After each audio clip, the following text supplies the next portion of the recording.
Hey everybody, Melon here. Welcome back to another episode of Teardown. Today we're going to be tearing apart the G-Wolves htx-mini. Now this mouse, as I talked about in my full review, was a very impressive mouse from G-Wolves, and this is the first full-size mouse from them I've covered. And in all honesty, this mouse is pretty much perfect in a lot of ways. There's some minor nitpicks I have with it, but overall it is an incredibly solid mouse. And this mouse gets even better as its repairability is superb compared to G-Wolves' previous mice. So this one is going to be much more easier to service than the HTR series mice I covered previously. And in today's episode of Teardown, I'm going to show you guys how to fully disassemble and reassemble the mouse, as well as go over the component weights, some modding options for the internal battery, and some other components as well. But before we get started, as always, you will need a couple things to do your teardown. Firstly, having a set of precision screwdriver bits is very helpful. Now, most of the screws inside the htx-mini are just standard Phillips heads, but having some smaller bits will make it a little easier to get some of the smaller screws out. Also, having something like a magnetic mat or an ice cube tray or just something to keep track of your screws will be very helpful, as some of the htx-mini screws have to be put back in their individual holes. They're not really swappable, so having somebody to keep track of them will be very helpful. And lastly, having something like a microfiber cloth or a mat to keep your mouse in place as you take it apart will also be very helpful. But once you have everything assembled, you're ready to go ahead and take apart the htx-mini, so let's go ahead and get started.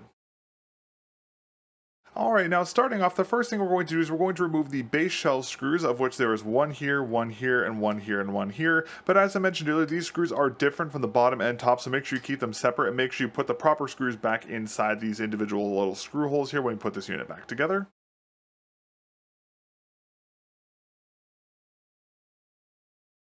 And then once those screws are removed, see how there's a small little seam towards the top and base shell here. You want to grab a fingernail or a pry bar and slot it into here and run it along the side of the shell to release the clamps on the side. We'll do the exact same thing on this side.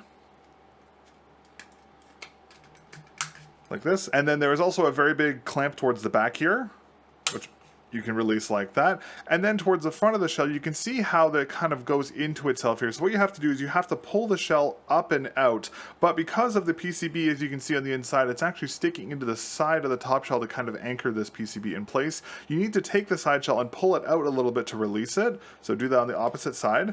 And then, very gently, you can pull the top shell off from the base shell here. Now, as you can see here, there is a ribbon cable, so go ahead and flip the unit over. We'll open it up like this. And very gently, just go ahead and pull up the two sides as connector, and gently pull out this ribbon cable to disconnect the top and base shells. And shout out to G-Wolves for making this cable so long. A lot of time brands make these like half the size, so they're super hard to put back into place, but having a very long cable makes this mouse very easy to service, so props to them. That's a great attention to detail there. Now with the top and bottom shells discontinued, let's go ahead and put the base shell off to the side for now, and let's focus on the top shell first. Alright, now in terms of top shell disassembly, as you can see here, this is a much more normal looking top shell compared to G-Wolves' other mice, so its disassembly process is going to be quite easy. Firstly, we're going to go ahead and we're going to remove the side button PCB by removing this anchoring screw right here. And then with that screw removed, we can see that the PCB is anchored into this tiny little plastic here, very similar to what we saw in the HTX series of mice. And to get it out of place, I'd recommend taking the tip of your screwdriver, putting it in one of these holes, and very gently pull up just like that to take it out of its little holder. And then you can just grab the PCB and pull straight out. And that is the side button PCB, and it comes off in one solid piece. Very easy to remove as always. We'll put that off to the side. And then with those removed, we can also go ahead and remove these side buttons, which are installed fairly standardly as expected for a mouse like this. And you can just take your fingernail and pop up this side of the connector, and the same on the other side here. And the side buttons will literally fall out of the shell just like that. Now this is great that these are so easy to remove because again, they can be kind of slippery due to their non-coated nature. So if you do want to apply a coating specifically to the side buttons, it's very easy to do so as they are very easy to remove. And then next we can go ahead and remove the main clicks. But one thing I forgot to mention when I did the full review, the main click stabilizers are actually pre-lubed by G-Wolves out of the box, which I forgot to mention, which is another fantastic attention to detail. Now to remove these, we'll go ahead and remove a screw from here and a screw from here. And then to remove the main clicks, what you're going to do is you're going to go ahead and take a finger towards the back and pull up here. And then you need to kind of little sketchily bend the click out of place, which you can do by putting a little bit of pressure here and pulling up from the front of the shell. And you can pop the click out just like that. And then we'll do the same process for the next one here. So in through the bottom, clip out, and then pull up from the bottom and push out from the front. And with enough luck, you should be able to pop it out just like that. So there are the two main clicks removed. All right, and then with that removed, that is everything for the top shell here. A much easier and more standard disassembly process than we commonly see for G-Wolves mice. So we'll put the top shell off to the side, and now we can work on the base. Alright, now the base shell is also very easy to work on just due to the more normal assembly here. Now the first thing we're going to do is we're going to go ahead and remove the battery, which is quite easy to do, as all we have to do is pull out this JST connector here, which you can just do by just wiggling this out. There we go, just like that. And this is just using a standard 3-pin JST connector, so if you want to mod or replace the battery, it'll be compatible with most JST plugs. So once we disconnected the battery, we can then go ahead and start to remove the main board, but as you can see here, there are 2 screws underneath the battery. Now this is very reminiscent of the HTR Pro's teardown, where you had to kind of push the screwdriver against the battery, and you need to be very careful in doing this. If you puncture the battery, it will catch fire. So this is something I don't exactly like. I would have liked to see these screws a little farther out, so it's easier to service the unit, but if you do want to take the main board off, you will have to pull the actual battery off of the base here, which you can do by just pulling a little bit of pressure up, and the entire piece will come off. Now, one nice attention to detail that G-Wolves has done here is they've made the bottom of this aerated, where it's going to keep the battery in place, but it's also not going to tear the adhesive when you take the mouse off, which is a nice attention to detail. So it is easy to take off, but just make sure you do remove this battery and just remove it slowly so you don't damage the base adhesive pad here. And then with that done, we can go ahead and remove the main board from the base shell here by removing a screw from here, and here, and here. But just to note, this is where a smaller Phillips head is going to come in handy, as the heads on these little screws are very tiny.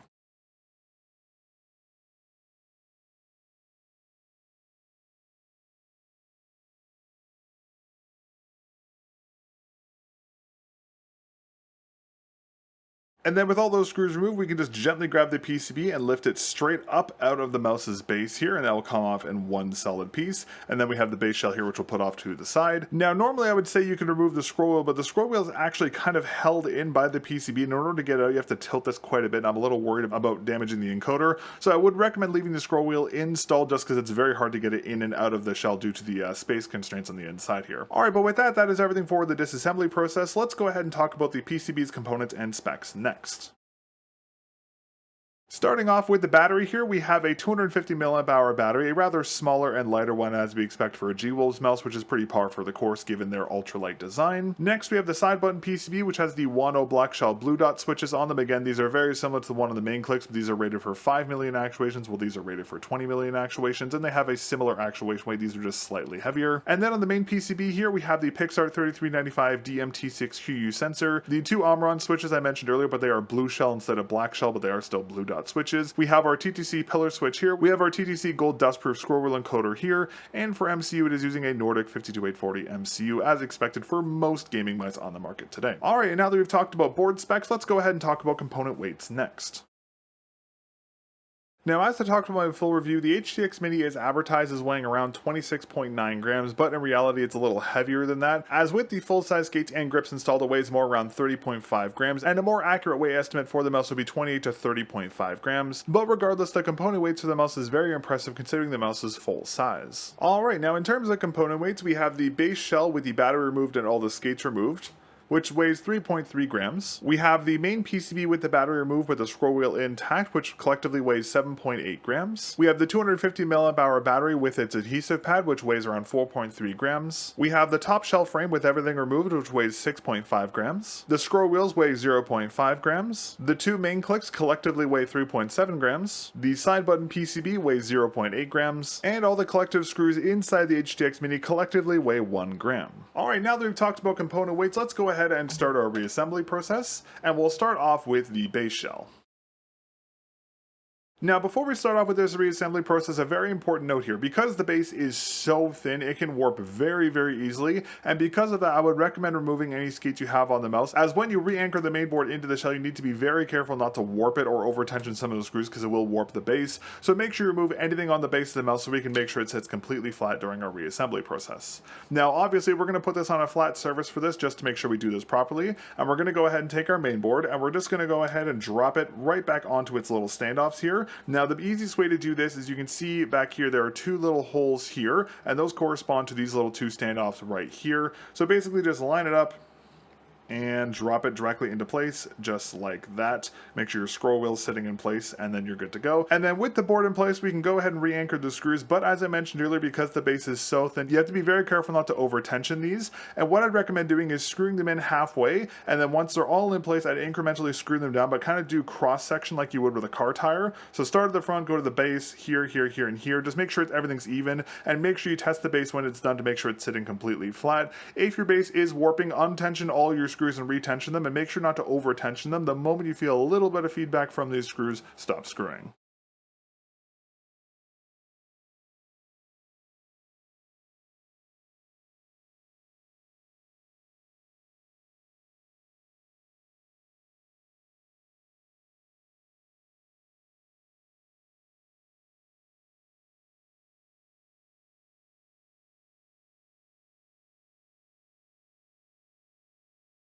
And then with all the screws reinstalled, again, just make sure your base is sitting completely flat. If your base is warping a little bit, these two screws in particular seem to be the most common at causing some warping. So just untension these if your base has any kind of unevenness to it. But once you've verified everything is sitting completely flat, we can go ahead and grab our mat again. We'll put that down. And then we can go ahead and reinstall the battery, which is going to be very easy to do. Now, because this large install area, if you do want to mod in a smaller capacity battery or a larger capacity battery, you can do so, as there's actually a lot of install area here, as you can put a larger battery like this, or just even a smaller capacity one, you can just do it in the same orientation like this. There is a lot of options for modding the battery, which is great to see. And again, the battery is using a standard 3-pin JST connector, so it's going to be mostly compatible with pretty much every kind of battery type out there. Just make sure it's the same voltage as the stock one here. But we can go ahead and reinstall this by just placing this back down onto its little install area here. Just gently press down to anchor it into place.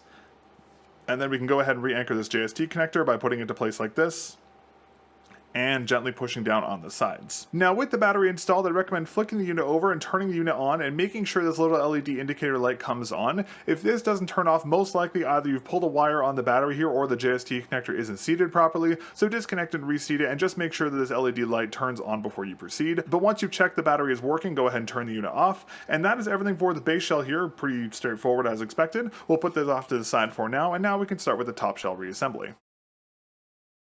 Alright, now in terms of the top shell here, this is going to be pretty simple as it was to take it apart. The only tricky part to this is going to be these main clicks, as they can be a little finicky, but I'll guide you guys through the process of how to reinstall these. Now, as per usual, you're going to put the click in through the top of the shell like this, but you need to make sure that you line up these standoffs. As you can see here, there's these little clips towards the top of the shell here. Those have to correspond to the standoffs inside the shell here. So you need to be a little careful when you do this, as you have to put them in an angle where they still fit, but then you also have to kind of push them up and over in a way where they'll clip in properly, which can be a little finicky and does involve bending the clicks a little bit. But once you get them into place like that, they should sit completely flat. You can press your thumb down to make sure they're in place, and you can just verify that they're actually in properly, as they have a little bit of natural buoyancy to them. And then we'll do the same process for the next click here. We'll go in through the bottom, and we're going to just make sure the stabilizers are in place like that. Press it down, make sure the click has a little bit of buoyancy to it, as it should. Just like that. And then once that's done, we can go ahead and re-anchor the two screws for here and here. However, be very careful, as always, when it comes to main click screws. Do not over tension these, as if you over tension them, you will break the main clicks. Screw these in until you feel a little bit of feedback from the screws, just as we did with the screws for the main board here. So we'll go ahead and re-anchor the screw here and here.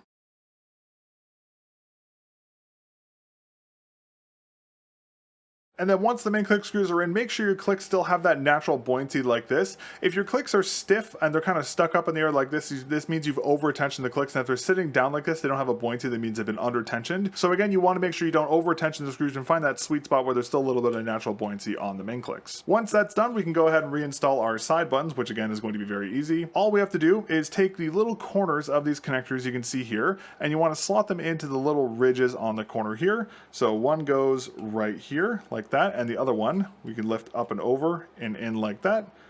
Press it down into place just like that, and you can verify your side buttons are in place like that. Now, next up, we're going to go ahead and re-anchor the side button PCB, which is going to be a little finicky, as the end of the PCB has to go into this tiny little slot right here.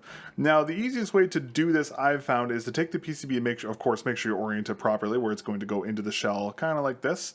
And just basically, you want to line it up in here firsthand, and then you can worry about getting it actually properly installed after. Now, this, of course, will take a couple times to get it right, but with enough finicking, you should be able to get it into place like that. And then once that's roughly into place, you want to take your finger and push it in the rest of the way and kind of push it down like that. And it should seat into place. Now, before you move forward, go ahead and put your thumb here and just check the side buttons and make sure they work. If one of your clicks doesn't work, this board probably isn't in properly, so just reseat it and it should be good to go. And then once you verify the clicks are functional, you can go ahead and re-anchor the anchoring screw for the board.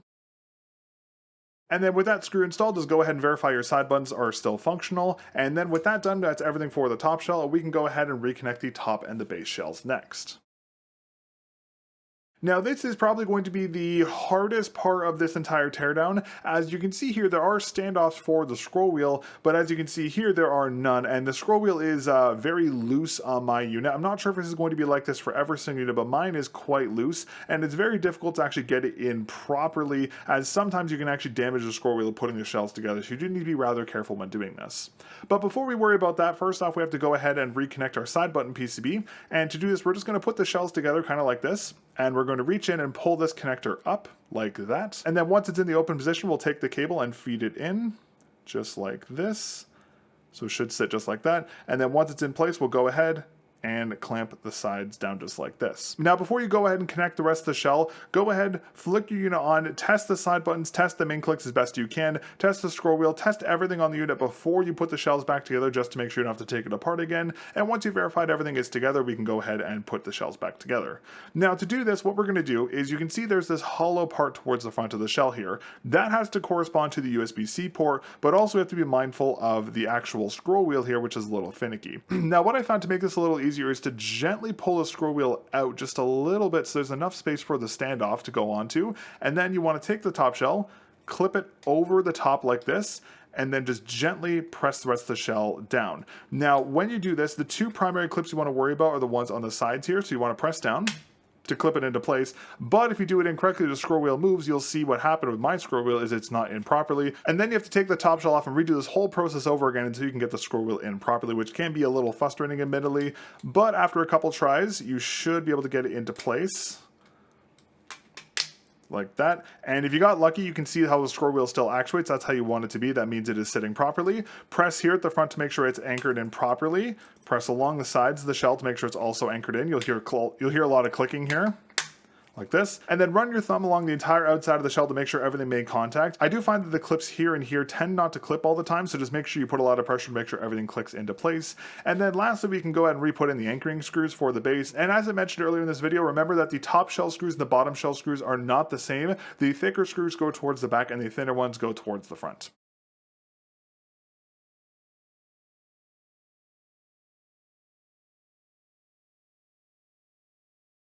And then with those removed, just because the base is so thin, again, verify the mouse is sitting completely flat. If there is a little bit of warping to the base, untension the screws and retension them again and make sure not to over-tension them because it can cause the base to warp in some very freak situations. But if you did everything properly, it should sit completely flat. And with that, that is how you disassemble and reassemble the G-Wol's htx-mini. Overall, as I said at the top of the video, the mouse is very serviceable. Again, it is a little finicky when it comes to the scroll wheel and some other smaller aspects, but it is a very serviceable mouse compared to G-Wol's other mice, which is a welcome change. And there's a lot of modding options at the inside, specifically for batteries, so you can put a larger or smaller capacity battery into this mouse if you wanted to either increase the runtime or lower some weight. So there's a lot of cool possibilities you can do here with the mouse, and overall it's very well designed. It is a very serviceable unit, which adds even more positives to this mouse overall, as this is easily the best G-Wol's mouse I've used to date in terms of overall performance, feel, and of course serviceability. But with that, that's going to be everything for today's episode of Teardown. Thank you very much for watching. Big thank you to our channel members who make what I do here on the channel possible with the Teardown project. If you didn't know, channel members get early access to all upcoming content here on the channel, and of course directly support my efforts with the Melon Review and the Teardown project. So if you found this video helpful and you want to help me do teardown guides for all the other mice available on the market, consider becoming a member here on YouTube for as low as $2 a month. And again, big thank you to all of our existing channel members for your ongoing support. But that's everything for today. Thank you very much for watching, and I'll catch you all in the next episode of Teardown.